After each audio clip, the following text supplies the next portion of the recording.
ሰላም እንደምን አላችሁ? በመላው ዓለም የምትገኙ የመድፈኛው ቤተሰቦች ስፖርታዊ ጉዳዮቻችን ተጀምረዋል። አርሰናልን የተመለከቱ ጉዳዮችን ብቻ ልንመለከት ነው። በመድፈኛው ቤት ምን አዳዲስ ጉዳዮች አሉ ለምትሉ እሱን በማስተዋወቅ እንጀምራለን። የፒየር ኤንካፒ ጉዳይ ይነሳል። ተጫዋቹ ስለ አርሰናል ስለ ግራኒት ጃካ ያነሳቸው ጉዳዮች አሉ። ከዛ በተጨማሪ አሌያንድሮ ጋርናቾን ከኖኒ ማዱዌኬ ጋር እናነጻጽራለን። ለእናንተ የተሻለው ተጫዋች ማን ይመስላችኋል? አሌያንድሮ ጋርናቾ ወይስ ደግሞ ኖኒ ማዱዌኬ? በዚህ ላይ አንድ የእግር ኳስ ተንታኝ የሰጠው አስተያየት አለ። ከዛ በተጨማሪም የፕሪሚየር ሊጉ ምርጥ 50 ተጫዋቾች ወጥተዋል። ዝርዝሮች ውስጥ የአርሰናል ተጫዋቾች አብዛኞቹ ተካተውበታል። የትኛውን ደረጃ ያዙ የአርሰናል ተጫዋቾች የሚለውን ከቪክቶር ኬሬሽ፣ ማርቲን ዙቢሜንዲ፣ አበረቸ ኤዜ ጀምሮ እዚህ ዝርዝር ውስጥ የተካተቱ ተጫዋቾችን በስፋት እየተመለከትን እንቆያለን። ሌሎችንም አጫጭር ጉዳዮች እናነሳለን። የፕሪሚየር ሊጉ የአመቱ ምርጥ ዝውውርስ ለእናንተ ማን ነው? እስቲ ንገሩን። ሀሳብ አስተያየቶቻችሁን እየጻፋችሁልን አብራችሁን ቆዩ። እኛ መለስ ብለን የምንመለከታቸው ጉዳዮች ናቸው። የአርሰናል የጉዳት ዜናዎችንም በዛሬው ቆይታችን ላይ እንዳሰሳለን። ገብርኤል ጀሱስ ይቆያል አይቆይም የሚለውን የምናነሳን የሚሆነው ዝውውሮችን ደግሞ በስፋት ይዘናል። ዋነኛ ትኩረታችን አሁን የአውሮፓ ቻምፒየንስ ሊግ እና የአርሰናል ቀጣይ ዝውውሮች ናቸው። በየዕለቱ አዳዲስ የዝውውር ሀሳቦች እየተነሱ ይገኛሉ። እኛ ደግሞ መራርጠን የምናቀርብላችሁ የቀረቡ የምንላቸውን ዜናዎች አሉ። አትሌቲኮ ማድሪድና አርሰናልን የሚያገናኙ የኒውካስል ዩናይትድ እና የአርሰናልን ድርድርም በተመለከተ ከጣሊያን ከስፔን እየወጡ ያሉ ዘገባዎች አሉ። በስፋት የምንዳሰሳቸው ነው የሚሆነው። ስታን ክሮንኬ የአርሰናል ባለንብረት የጆሽ ክሮንኬ ደግሞ አባት፣ ሁለቱም በሰሞኑ የአርሰናል የዋንጫ ሴሌብሬሽን ላይ በሴልኸርስት ፓርክ ተመልክተናቸዋል። አሁን ስለ አርሰናል ቀጣይ ቅድ ምን አርሰናል ይዞ ሊመጣ ይችላል በሚለው ጉዳይ ላይ ስታን ክሮንኬ ያነሷቸው ጉዳዮች አሉ። ከኢቭኒንግ ስታንዳርድ ጋር የነበራቸውን ቆይታ ቀንጨብ አድርጌ ያቀርብላችኋለሁ። ሌሎችንም ጉዳዮች እየተመለከተን እንቆያለን። በያላችሁበት ሰላማችሁ ይብዛ። ለእኛ ደግሞ ላይክ እያደረጋችሁ አብሮነታችሁን አሳዩን። ቤተሰብነታችሁን የመድፈኛው ቤተሰብ ከሆናችሁ ትልቅ ቻናል ማድረግ አለብን። በየዕለቱ ሰብስክራይብ እያደረጋችሁ ላይክ እያደረጋችሁ ሼር እያደረጋችሁ ለአርሰናል ደጋፊዎችም እያስተዋወቃችሁ ይህንን ቻናል በጋራ ማሳደግ አለብን። እንደምንፈልገው ቻናሉ እየሄደ አይደለምና በቀጥታ ወደ ጉዳዮቻችን እንገባለን። የምናነሳቸው መረጃዎችን አስቀድመን ከቡድን ዜናዎች ጋር በተያያዘ ነው። ስታን ክሮንኬን በተመለከተ አንዳንድ ጉዳዮችን ላንሳ። ስታን ክሮንኬ የአርሰናል እንግዲህ በተለይ አሊሰር ኦስማኖቭ ጋር በተያዘ አንድ በጣም ሰፊ ሪፖርት አለ። ፍላጎቱ ካላችሁ ከዚህ በኋላ በስፋት ልንመለስበት እንችላለን። ሁለቱ በጋራ ክለቡን በሚያስተዳድሩበት ጊዜ አርሰናል ለምን ተጫዋች ማስፈረም አልቻለም የሚለው ትልቁ ጥያቄ ነበረና ስታን ክሮንኬ ቀስ እያሉ ድርሻዎችን ከሌሎች ባለድርሻዎች ጋር እየገዙ ነበረ። የአርሰናልን የሼር ሆልደር ቁጥራቸውን ፐርሰንታቸውን በደንብ ያሳደጉትና ብዙ ጊዜ በአርሰናል ደጋፊዎች ታስታውሱ ከነበረ ከአመታት በፊት 10 ዓመት በፊት 11 ዓመት በፊት የሚነሳ ጉዳይ አለ። አሊሼር ኦስማኖቭ አርሰናልን ጠቅልለው መግዛትና ለአርሰናል ተጫዋቾችን ማስፈረም እፈልጋለሁ የሚል የሚዲያ ዘመቻዎችን ያከናውኑ ነበርና ነገር ግን ስታን ክሮንኬ ነው የከለከሉኝ የሚል ጭምጭምታ ይሰማ ነበር። ታስታውሱ እንደነበረ የምታስታውሱ ካላችሁ አለው በሉ። በአርሰናል ድጋፍ እንግዲህ ቢያንስ ይህንን ነገር ተመለከታላችሁ ብዬ ያስባለሁና ስታን ክሮንኬ በወቅቱ ያን ያክል ወደ ብዙሃን መገናኛዎች ወጥተው የሚሰጡት አስተያየት የለም፣ ድምጻቸውም አይደመጥም ነበረ። ከዛ በኋላ ግን 2016 አካባቢ የአርሰን ቬንገር የመጨረሻ አመታት ላይ ነበረ ወደዚህ የመጨረሻ ድርሻዎችን እየገዙ 2018 ላይ ይመስለኛል ጊዜውን በትክክል ካልተሳሳትኩ በጎርጎሮሳኑ አቆጣጠር የአርሰናልን አብዛኛውን ድርሻ የጠቀለሉት። ከዛ በኋላ የአርሰናል መለወጥ የጀመረው 2019 ላይ 2018 ላይ ኡናይ ኤምሪ መጡ። ከዛ 2019 ላይ የሚኬል አርቴታ መምጣት በኋላ ብዙ ነገሮች ተለውጧልና ኢሞሽናሊ ፋይናንሻሊ ኤቭሪቲንግ እንግዲህ ክለቡ ለኛ አለማችን ማለት ነው የሚል አስተያየታቸውን ሰጥተዋል። ከኢቭኒንግ ስታንዳርድ ጋር በነበራቸው ቆይታ እንደማስበው ከሆነ ለሰዎች የጉዞ በጣም ረጅም ጊዜን ጥቂት አመታትን ወስዷል። ምን ማለት እንደሆነ ግን እረዳለው የሚል ነገር ያነሳሉ። ይህ ክለብ በጣም ትልልቅ ሰዎች፣ ትልልቅ ተጫዋቾች፣ ትልልቅ አሰልጣኞች ያገኘበት ነው። በእነዚህ አመታት ላይ ሪሶርሶችን ደግሞ እኛ በደንብ ኢንቨስት አድርገናልና ማጂካል የሚባል ሲዝንን አሳልፏል። አርሰናል ክሬዲቱን ተጫዋቾቹ ይውሰዱ፣ ክሬዲቱን የአርሰናል ስታፎች ይውሰዱ፣ ክሬዲቱን ሚኬል አርቴታ ይውሰድ የሚል አስተያየታቸውን ሰጥቷልና አንድ ነገር ደግሞ ስትረስ አድርገው ያነሱት ጉዳይ አለ። አሁንም ከዚህ በኋላ የአርሰናልን ድጋፍ ማድረጋቸው እንደሚቀጥሉ ኢሞሽናሊም ፋይናንሻሊ በሁሉ ነገር አርሰናል ይቀጥላል፣ እዚህ የሚቆም ቡድን አይደለም የሚል ሀሳባቸውን አካፍለዋል። ከዛ በተጨማሪ ደግሞ አንድ ሌላ ትልቅ የምናሳካው ነገር አለ በዚህ ዓመት። እሱም የመጪው ቅዳሜ ምሽት 1 ሰዓት ላይ የሚደረገው የአውሮፓ ቻምፒየንስ ሊግ ፍጻሜ ነው። እሱን ደግሞ እናሳካና ጉዟችንን እናጠናክራለን የሚል ሀሳባቸውን አንስተዋል። በጣም የሚገራርሙ ጉዳዮችን ያነሱበት ነው። ከስታን ክሮንኬ ጋር በተያያዘ አርሰናል ግን በክረምቱ ከሚሰራቸው ቅዶች መካከል የትኛው ላይ ትኩረት ያደርጋል፣ የትኛው የተሻለ ነው፣ በየትኛው መንገድ ደግሞ ሊገለጽ ይችላል አጠቃላይ ሂደቱ የሚለውን ደግሞ እየተመለከትን እንቆይ። ከአርሰናል ጋር በተያዘ በተለይ ሊያሻሽላቸው የሚገባ ዋነኛ ነገር ዘንድሮ የስኳድ ዴብዙ በጣም ሰፊ ሆኖ አርሰናል ተረፈ እንጂ እንደዛም የስኳድ ዴብዙ በጣም ሰፊ ሆኖ እንኳን ጉዳቶች በጣም እየፈተኑት ነው። አሁን ለምሳሌ የአመቱ መጨረሻ ላይ ብዙ ቡድኖች ተጫዋቾቻቸውን ከጉዳት መልሰው የሚያገኙበት ነው። ነገር ግን አርሰናል ቤት አሁንም ከጉዳታቸው ያላገገሙ ተጫዋቾች አሉ።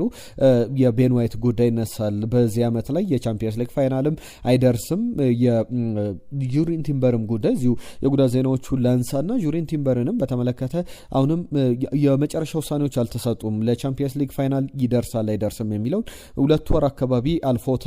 ወደ 14-15 ጨዋታዎችም አልፎታል። የግሮይን ህመም አጋጥሞትና የግሬን ጉዳቱ እግሩ ላይ ያጋጠመው ጉዳት በጣም ብዙ እየተባለበት ይገኛል። በጁሪን ቲምበርም ተመሳሳይ ነገሮች ይነሳሉ። ሚካኤል ሜሬኖ እንደ ጥሩ ነገር ሊታይ የሚችለው ቻምፒየንስ ሊግ ፋይናል ላይ ሌላ ዳይናሚዝምን ለአርሰናል መፍጠር የሚችል በአስጨናቂ ሰዓት ገብቶ የግንባር ኳሶችን ማስቆጠር የሚችል አማካኝ ስፍራ ላይ ጉዳቶች ቢኖሩ የአንድ ተጨማሪ ተጫዋች እንዳገኘ አርሰናል ሊታሰብ ይገባልና የሚካኤል ሜሬኖ በጥሩ ሰዓት መመለስ በስፔን ብሔራዊ ቡድን መካተት እንደ ጥሩ ዜና የሚታይ ነው።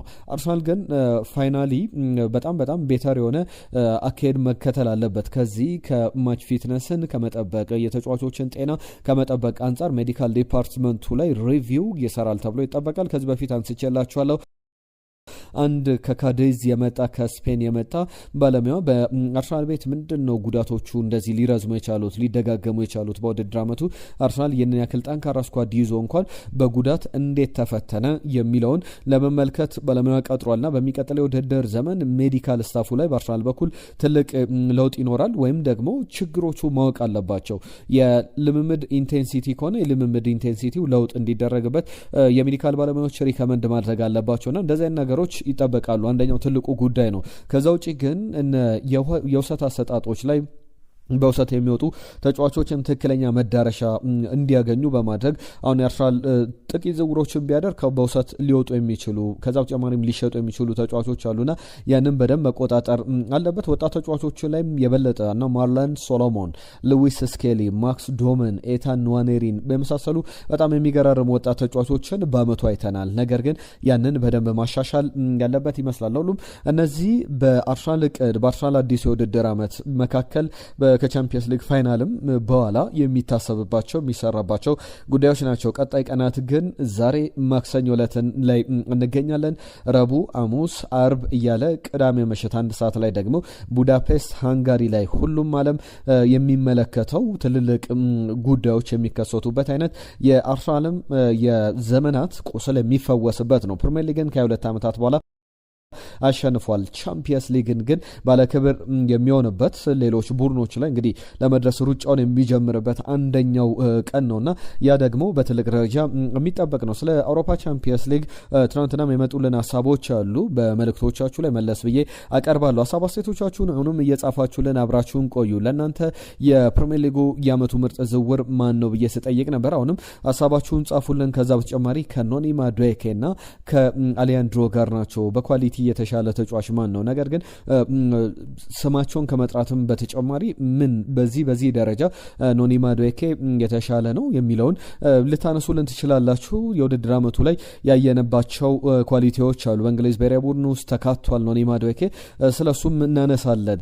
ከወይኒ ሩኒ ጋር በተያዘ ቪክተር ዮኬሬሽ 2025-26 የፕሪሚየር ሊጉ ምርጡ ፈራሚ ነው የሚል ነገር ያነሳልና እንደማስበው ከሆነ ቤስት ሳይኒንግ ለእኔ ቪክተር ዮኬሬሽ ነው። ግራኒት ሻካ በእርግጥ ጥሩ ዝውውር ነበረ፣ ብሪሊያንት ነው በሰንደርላንድ በኩል ያሳለፈው የውድድር ዘመን። ነገር ግን አርሰናል የጎደለውን ነገር ይዞ የመጣው ቪክተር ዮኬሬሽ ነውና ኤግዛክትሊ አርሰናል ምን እንደሚያስፈልገው ያወቀ በሚመስል መንገድ ቪክተር ዮኬሬሽን አስፈርመዋል። ባለፉት ዓመታት 3 ዓመታት ሁለተኛ ደረጃን ይዞ ነበር አርሰናል ያጠናቀቀው። አሁን በያዝነው ውድድር ዘመን ጀምሮ ግን ያሉ ሂደቶች አሉ። ወደ ዋንጫ መጥቷል ባለፉት ዓመታት ላይ ከተደጋጋሚ ሙከራ በኋላና አርሰናል የጎደለው ነገር እንደነበረ የቪክተር ዮኬሬሽ መምጣትም የፕሪሚየር ሊግን ማሸነፍ ጋር በቀጥታ የሚያያዙ ነገሮች አሉት የሚል ነገር አንስቷል። በአጠቃላይ 21 ግቦችን በውድድር ዓመቱ አስቆጥሯል። የአውሮፓ ቻምፒየንስ ሊግ ላይ ሌላ ግብ ከሱ እንጠብቃለን። ዋይኒ ሩኒ ሌላ ጉዳይ ያነሳል ስለ አርሰናል ሻምፒዮንነት። አሸናፊዎች ሁሌም አሸናፊ ናቸውና አርሰናል እንዴት እንደሚጫወት በጣም የወደድኩለት አይነት ቲም ነው። ያነጻጽራል ዋይኒ ሩኒ ከፔፕ ጋርዲዮላ ቡድን ጋር። እናንተ ተስማማላችሁ አትስማሙም? በሀሳቡ ሀሳባችሁን ትጽፉልን ያላችሁ። ሁሉም ሰው እንደ ፔፕ ጋርዲዮላ መጫወት ይፈልጋል። ሚኬል አርቴታም በመጀመሪያዎቹ 3 ዓመታት ያንን ሲሞክር ነበረ፣ ባለፉት 3 ዓመታት ላይ ማለት ነው። ከዛ በኋላ ግን ዋንጫ ሊያመጡለት ፕሪሚየር ሊጉን ሊያሸንፉለት አልቻሉም። ብዙ ግቦችን ያስቆጥራል፣ ጥሩ ይጫወታል። መጨረሻ ላይ ግን የአርሰናል የውድድር ዓመት ፌል አድርጎ ይጠናቀቅ ነበር። ሁለተኛ ደረጃን ይዞ ያጠናቀቀባቸውን 3 ዓመታት ነው ዋይኒ ማርክ ሩኒ ያነሳውና አሁን ደግሞ የአርሰናል ምልመላ ተቀየረ። የተቀየረበት መንገድ ደግሞ ቢገር ሞር ፊዚካል የሆኑ ተጫዋቾች የመጡበት ነውና ያ ቡድን ደግሞ ብዙ ግብ የሚቆጠርበት አይደለም። በእርግጥ ሌሎችም ባለሙያዎች ለምሳሌ ቲየሪ ሄንሪን እነ ቪዬራን ብትመለከቱ እነ ፒሬዝ የነበሩበት ሶል ካምቤል ከኋላ በጣም የሚገራርሙ ፊዚካሊቲ ላይ ያተኮረ ቡድን እነ ጂልቤርቶ ሲልቫ፣ ኤዱ ጋስፐር አማካኝ ስፍራ ላይም በጣም ፊዚካል የነበረ ቡድን ነበር የአርሰን ቬንገር የኢንቨዚብል ቡድን። አሁን ደግሞ ከዚሁ ጋር በተያዘ የአርሰናል ሶሊዶ ሆኗል። ግብ የሚቆጠርበት ቡድን አይደለምና ተጫዋቾችንም በተመለከተ ሁሉም ተጫዋች ኦል ኦቨር ዘ ፒች ይላል። ከየትኛውም የሜዳ ክፍል ተነስቶ ግብ የሚያስቆጥር ቡድን ነውና በደንብ የትክክለኛ ፓወር የተገነባበት ነው። በእርግጥ ነው ቡድን ውስጥ ሚኬል አርቴታም ይላል ዘ ፓወር ኦፍ ዊ ያሸነፍንበት አንደኛው ምክንያት የእኛ ስላለን ነው። ኢች ኦፍ ዩ እያንዳንዳችሁ ዲዘርቭ ታደርጋላችሁ የሞመንት ቫሞስ አርሰናል ብሎ ኢንስታግራም ገጹ ላይም ሼር ያደረገውን ነገር ስመለከት ነበረ። በእርግጥም አርሰናል እንደ ቡድን ተጫውቶ ኢች ኦፍ ዊ እያለ ዘ ፓወር ኦፍ ዊ እያለ እያንዳንዱ የአርሰናል ተጫዋች፣ የአርሰናል ሰራተኛ፣ የአርሰናል ስታፍ፣ የአርሰናል ባክሩም ስታፍ በሙሉ ያሳካው ስኬት እንደሆነ ሲናገር ነበረ። ጋሪ ኔቭል ለመጀመሪያ ጊዜ ነው አርሰናል ዋንጫ ከበላ በኋላ ወደ ስቱዲዮ የመጣሁት ይላል ትናንትና ምሽት ነበረው በስካይ ስፖርት ላይ። እናም ለአርሰናል እንኳን ደስ አላችሁ ማለት እፈልጋለሁ። ትልቅ ጀርኒ ነበረ፣ ትልቅ ጉዞ ነበረ። አሁን ያንን ነገር ለአመታት በሩን ሲያንኳኩ ነበረ ባለፉት 4-5 ዓመታት። ነገር ግን በመጨረሻም ያንን በር ማስከፈት ችሏል የሚል ሀሳቡን ያነሳል። በትክክልም ብዙ ነገሮች ሊነሳበት የሚገባው ጉዳይ ነው። አሌያንድሮ ጋርናቾ ወይስ ደግሞ ኖኒ ማዱዌኬ? እዚህ ላይ ምላሹን ሰጥቼ ልለፍ። ከዋይኒ ሩኒ ጋር በተያዘ ነው። ቼልሲ ኖኒ ማዱዌኬን ሸጠ ለአርሰናል። ከዛ በኋላ በማይታመን መንገድ ባልገባኝም መንገድ የወጣ ተጫዋች ነበረ ይላል። ከዛ በኋላ እሱ ለመተካት ደግሞ ጋርናቾን አስፈረሙ። ይህ በጣም ስትሬንጅ የሚባል ዝውውር ነው ይላል። በእርግጥ አሁን ልዩነታቸው የፕሪሚየር ሊግ ዋንጫ ሆኗል። ልዩነታቸው በብሔራዊ ቡድን ባለም ዋንጫ ላይ መጫወት ሆኗል እና አሌያንድሮ ጋርናቾ ከኖኒ ማዱዌኬ እናንተ እያነጻጸራችሁ ሀሳባችሁን ስጡና ዋይኒ ሩኒ ግን ፍጹም የማይገናኙ ቼልሲ የከሰረበት ዝውውር ነው፣ ለአርሰናል እንደ ትልቅ ትርፍ መቆጠር ያለበት ነው የሚል ነገሮችን ያነሳል። አንድ ጉዳይ ብቻ ላንሳ፣ ፈገግ ያስባለኝ ቪዲዮ ነው። ትናንትና አንድ ቪዲዮም ሳነሳላችሁ ነበረ። አንድ የአርሰናል ደጋፊ ገና የተወለደ ልጁን ይዞ ገና በደቂቃዎች ልዩነት ነውና ወደ ቴሌቪዥን ስክሪን እያስጠጋውና እኔ የአርሰናልን ዋንጫ ያየሁት ከ22 ዓመታት በኋላ ነው፣ አንተ ግን በ22 ሰከንድ የአርሰናልን ዋንጫ ሲል ነበረ። ሁድለት ነበረ ልጁ የተወለደበት። ትናንትና ደግሞ ሌላ አንድ አስገራሚ ቪዲዮ ተመለከትን። የአርሰናል ደጋፊዎች ጨዋታው ከተጠናቀቀ በኋላ በባቡር ይጓዛሉ ወደ የቤታቸው። በዚህ ሰዓት ላይ የባቡር ስቴሽን ውስጥ ሳይሆን ውስጥ ባቡሩ በሚጓዝበት ሰዓት ላይ አንድ ነጭ ማሊያ የለበሰ ሰው ስልኩን የጎረጎረ ነው። አንገቱን ደፍቷል። አንገቱን የደፋበት ነገር የአርሰናልን ደጋፊዎች ተመልክቶ ነው። የቶትናም መለያን ነበር የለበሰውና የአርሰናል ደጋፊዎች ደግሞ ሲያዩት በቃ አልቻሉም። ፈገግታቸው መጣ፣ መዘመር ጀመሩ። የዚህ የቶትናም ሸርት የለበሰውን እንግዲህ ቶትናም ኢዝ ሺት እያሉ በደንብ ሲዘምሩ የባስ ውስጥ የትሬን ውስጥ በጣም ትልቅ ድባብ ተፈጥሮ የሚያስቅ ድባብ ተመልክቻለሁ። ስለ ፒየሮ ኢንካፔ ላንሳላችሁ። ከዛ በተጨማሪም ሌሎች የዝውውር ሀሳቦችንም በመጨረሻ እያነሳን እንቆያለን። ትናንትና ግን የእናንተ በርከት ያሉ መልእክቶች መተውልናል። በተለይ ደግሞ በዝውውር ሀሳቦች ላይ በቻምፒየንስ ሊግ ጉዞ ላይ እንደ አርሰናል የውድድር ዓመቱም ምን ይመስላል በሚለው ጉዳይ ላይ ሀሳብ አስተያየቶቻችሁን ልካችሁልናል። ሁላችሁንም ከልብ እናመሰግናለን። ዛሬም ይህንን ቪዲዮ ላይክ አድርጋችሁ አብራችሁ እንዳላችሁ ተስፋ እናደርጋለን። አቤል የኔ አርሰናል ከ2 ዓመታት በኋላ የሊጉ አሸናፊ መሆኑ በአስፈላጊው ሰዓት ተገኝቷል። እሱ እንዳለው ነው። በቀጣይ ቅዳሜ ትልቁን 2 ጆሮ ይዘን እንድንጨርስ ብርታትን ይሰጠናል የፕሪሚየር ሊግ ድል ብሏል። ለቀጣይ ጌም ለትልቁ ጆሮ መዘጋጀት ያስፈልጋል። ስለዚህም በደንብ ድምጻችንን አጥፍተን እንዘጋጅ፣ ወደ ቡዳፔስት እንጓዝ ጋይስ ብሏል። አዎ ዝግጅት በደንብ ያስፈልጓል። አቤል ከልብ እናመሰግናለን። የሱፍ መሐመድ ቻምፒየንስ ሊግን ከፍ አድርገን ቅዳሜ ዕለት እናሸንፋለን ብሎናል። የሱፍ መሐመድ ሌላው ያነሳው እኔ አርሰናልን መደገፍ የጀመርኩት በነ ፒሬዝ፣ በነ ቬራ፣ በነ ቤርካምፕ፣ በነ ቲየሪ ኦንሪ፣ በነ ሊዩምበርግ ጊዜ ነበረ የሚል ሀሳቡን አንስቶልናል። ከዛ በተጨማሪም አህመድ ከጅቡቲ እንኳንም የግላችንን መገናኛ ከፈትክልን ይህንን የአርሰናል የዩቲዩብ ቻናል ብሎናል። ከልብ እናመሰግናለን። እንዲሁም ደስታውንም እንደተቀጣጠለ ነው። እዚህ ጅቡቲም ከሙቀቱ ጋር በጣም የበለጠ ሙቀቱን ከፍ አድርጎታል ብሏል። እንዲሁም በዚሁ ቀጥል ብሏል። ከልብ እናመሰግናለን። ላይክ፣ ሼር፣ ሰብስክራይብ 3 ጊዜ እያደረግን አብረን እንቆይ ብሏል አህመድ ከጅቡቲ። ከልብ እናመሰግናለን። ዘራይ ከካናዳ እኔ አርሰናል በአርቴታና አንድሪያ ቤርታ በኩል ምርጥ ያልተጠበቁ ዝውውሮችን እንደሚያደርግ ጥርጥር የለኝም ብሏል። አየነው ሙላለም ደግሞ ሌላ ሀሳብ አለው። የዘወትር አድማጮቻችን ሁላችሁንም ከልብ እናመሰግናለን።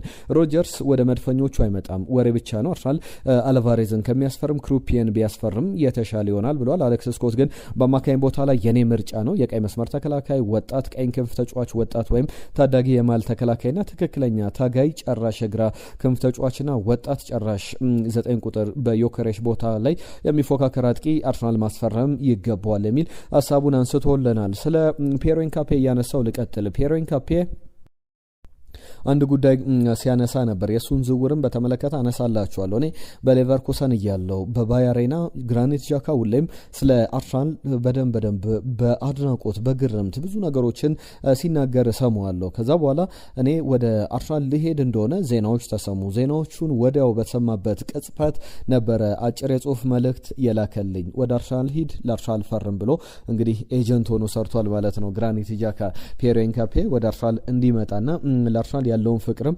ያሳየበት ነበር። ፒየሮ ኢንካፔ የ5 ዓመታት ውል ይፈርማል። የዚህ የክረምቱ የዝውውር መስኮት ሲገባ ይፋ የሚደረግ ዝውውር ነው። አርሰናል በቋሚነት በውሰት ሁሉ አስቀድሞ ያመጣው የጀንትልማን አግሪመንት ግን አላቸው። ፒየሮ ኢንካፔ ወደ አርሰናል በቀጣይ ዓመትም በአርሰናል ተጫዋችነቱ እንደሚቀጥል የሚያጠራጥር አይደለም። ጋብሪኤል ጀሱስ ወደፊቱ ቆይታው ላይ እኔ እውነት ለመናገር ይላል ቀላል አይደለም ከጉዳት ተመልሶ በዚህን ያክል ደረጃ ተሳትፎ ማድረግ ብዙ አልተጫወትኩም። በእርግጥ በቻምፒየንስ ሊግ ላይ ለመጀመሪያ ጊዜ ከተጫወትኩበት የዘንድሮ ዓመት ጀምሮ ጥሩ ለመንቀሳቀስ እድሎችንም ለመፍጠር ሞክር ያለው ነገር ግን አሁንም ከዛ በተሻለ ነገሮችን ለማድረግ ሞክራለሁ የሚል ሀሳቡን ሲያካፍል ነበረ። ከዚሁ ጋር በተያዘ ግን እንዳጠቃላይ በቀጣይ ጊዜያት ላይ 1 ዓመት ውላለኝ የሚመጡ ነገሮችን በጋራ እንመለከታለን የሚል ሀሳቡን አንስቷል። ስለ የዚህ የዩሊያን አልቫሬዝን ጉዳይ በተመለከተ ዲየጎ ሲሞኒ ከሰሞኑ አንድ ሀሳብ ሲሰጥ ነበረ። አልቫሬዝን ፊውቸር የአልቫሬዝን ቆይታ ሲጠየቅ እኔ እኮ ለአልቫሬዝ ነው የጥያቄ መምጣት ያለበት ለእኔ አይደለምና እሱ ኢዝ ኦልድ ኢነፍ ቱ ኖው ዋት ዩ ዋንት ምን ማድረግ እንደሚፈልግ ለማወቅ እድሜው እኮ ትልቅ ነው። ስለዚህ እሱ ነው መጠየቅ ያለባችሁ። ቀጣይ በአትሌቲኮ ማድሪድ ልቆይ ልቀጥል ልልቀቅ የሚለውን እሱ ነው መወሰን ያለበት የሚል ነገር አንስቷል። ፓሪስ ሰን ዠርመን፣ ባርሰሎና፣ የፕሪሚየር ሊግ ክለቦች፣ አርሰናል፣ ቼልሲ ፍላጎት አላቸው። እሱ ብቻ አይደለም ግን ከዚህ ጋር በተያዘ ሌላ ሊነሳ የሚችለው ጉዳይ ዩሊያን አልቫሬዝን በተመለከተ ዛሬ የተመለከትኳቸው መረጃዎች አሉ። ተጫዋቹ በይፋ ለአትሌቲኮ ማድሪድ ሰዎች ልቀቁኝ ብሎ ጥሪ አቅርበዋል። ከዛ በተጨማሪም ወደ ባርሰሎና መሄድ እፈልጋለሁ ብሏል። ነገር ግን ባርሰሎና አቅም ባይኖረው ተጫዋቹ መልካም ዜና ነው ልቀቁኝ ብሎ ድምፁን ማሰማቱ። አርሰናል ከዚህ በኋላ የአንድሪያ ቤርታ ስራ ይጠበቃል። እሱን ወደ አትሌቲኮ ማድሪድ አሳምነው ያመጡት እሳቸው ናቸው። አሁን ደግሞ ከአትሌቲኮ ማድሪድ ወደ አርሰናል ቤት ምን እንደሚጠብቀው ቤርታ ስራ ይሆናል ተብሎ ይጠበቃል። ያህንን ኮኔክሽን ከሳቸው እንፈልጋለን። ቢያንስ 100 ሚሊዮን ዩሮ ሊያስወጣ የሚችል ፕሪሚየር ሊጉ ላይ ግብ አስቆጣሪ፣ ታታሪ ተከላካይ፣ ማጥቃቱንም መከላከሉንም በደንብ ማገዝ የሚችል በየትኛውም ማጫወት መንገድ ላይ ሚኬል አርቴታ ሊጠቀምበት የሚችል ትክክለኛ ሱፐርስታር ነውና የአርሰናል የአንድሪያ ቤርታ የሚኬል አርቴታ ስራ በቀጣይ ቀናት ከቻምፒየንስ ሊግ ፋይናል በኋላ ትልቅ ትኩረታቸውን ወደዛ ቀይረው ጉዟቸውን ወደዛ ያደርጋሉ ተብሎ ይጠበቃል። እንደ ቱቶ መርካቶ ዘገባ ከሆነ ደግሞ በቱቶ መርካቶ ዌብ ላይ እንደተመለከትኩት የአርሰናል ሰዎች ከኒውካስል ዩናይትድ ሰዎች ጋር በሳንድሮ ቶናሊ ዝውውር ጉዳይ ላይ የመጀመሪያ ንግግሮችን ኢኒሻል ኢንኩዌሪዎችን አቅርበዋል ተብሏል።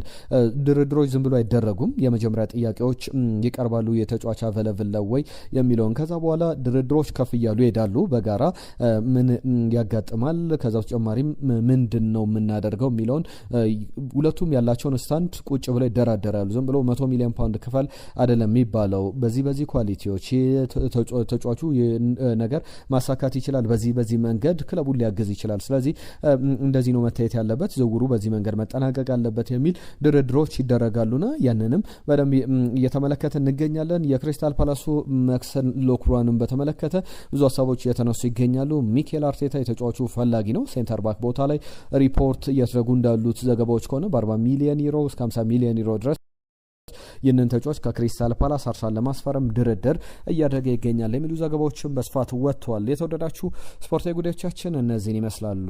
አብራችሁን ስለነበራችሁ ከልብ እናመሰግናለን። በርከት ያሉ ነጥቦችን ያነሳ ነው ባነሳናቸው ጉዳዮች ላይ ሀሳብ አስተያየቶቻችሁን አጋሩን። በመጨረሻ ግን አንድ ጉዳይ ብቻ ላንሳና ላጠናቀቅ። የቅድም መግቢያ ላይ የእናንተ የፕሪሚየር ሊጉ ምርጥ 50 ተጫዋቾች ውስጥ የአርሰናል ተጫዋቾች የትኛው ቦታ ላይ ተካተቱ፣ ስንት ተጫዋቾችም አሉ የሚለውንም እየተመለከትን እንቆያለን። እንግዲህ ከ50ዎቹ ተጫዋቾች መካከል አሁን ሳነሳው የነበረው ሳንድሮ ቶናሊ 50ኛ ደረጃ ላይ የተቀመጠ ተጫዋች ነው። በርከት ያሉ አርሰናል ተጫዋቾች አሉበት። አርሰናል ይፈልጓል እየተባለ የሚገኘው አሌክስ ስኮት ከቦርመዝ 44ኛ ደረጃ ላይ የተቀመጠ ነው። የአርሰናል የመጨረሻው ወይም ደግሞ በዚህ 50 ዝርዝር ውስጥ ከገቡ የአርሰናል ተጫዋቾች መካከል 30 ቤቶች ውስጥ ነው ያሉትና 37ኛው ደረጃ ላይ ተቀመጠው ማርተን ዙቢሜንዲ ነው። የስፔን ብሔራዊ ቡድን ላይ ዓለም ዋንጫው ላይ እንመለከተዋለን። የፕሪሚየር ሊግ አሸናፊ ነው።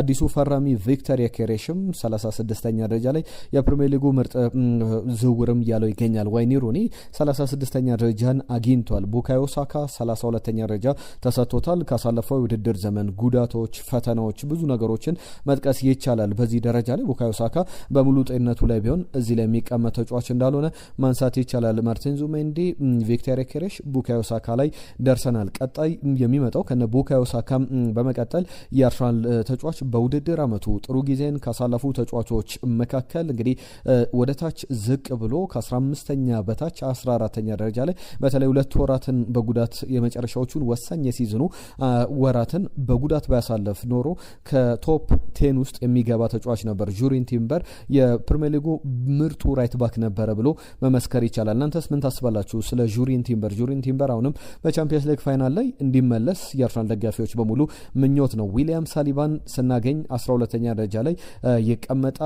ከዛ ውጪ ከዊሊያም ሳሊባ በመቀጠል የሚቀመጡት የአርሰናል ተጫዋቾች ዳቪድ ራያ 5ኛ ደረጃ ላይ፣ ሃርሊንግ ብራውት ሃላንድ 4ኛ ደረጃ ላይ፣ ጋብርኤል ማጋሌስ 3ኛ ደረጃ፣ ዴክላን ራይስ 2ኛ ደረጃ፣ ብሩኖ ፈርናንዴዝ 1ኛ ደረጃ ተደርጎ ተቀምጧል። እናንተ ምን ታስባላችሁ? የእናንተ ምርጥ ማን ነው? ብሩኖ ፈርናንዴዝ 1ኛ፣ ዴክላን ራይስ 2ኛ፣ ጋብርኤል ማጋሌስ 3ኛ፣ ዳቪድ ራያ 5ኛ ደረጃን ይዘው አጠናቋል። ለእናንተ ግን በሲዝኑ ካላቸው ኢምፓክት አንጻር የትኛው ደረጃ ላይ ታስቀምጧቸዋላችሁ? ሀሳብ አስተያየቶቻችሁን እንቀበላለን። የዛሬን ግን እዚህ ላይ ያበቃን። ለሰጣችሁን ጊዜ ለአብሮነታችሁ ከልብ እናመሰግናለን። አበረታቱን። አስተካክሉ የምትሉት ነገር ካለ ይህ ነገር ይሁን የምትሉት ነገር ካለ እናስተካክላለን። የእናንተ ቻናል ነው፣ የእናንተ ድምጽ የሚሰማበት ነው። ሀሳብ አስተያየቶቻችሁንም እንቀበላለን፣ ተሳትፏችሁን እንፈልጋለን እና መልእክቶቻችሁን ላኩልን። ከልብ እናመሰግናለን። የዛሬን እዚህ ላይ ያጠናቀቅን። ጤና ይስጥልን።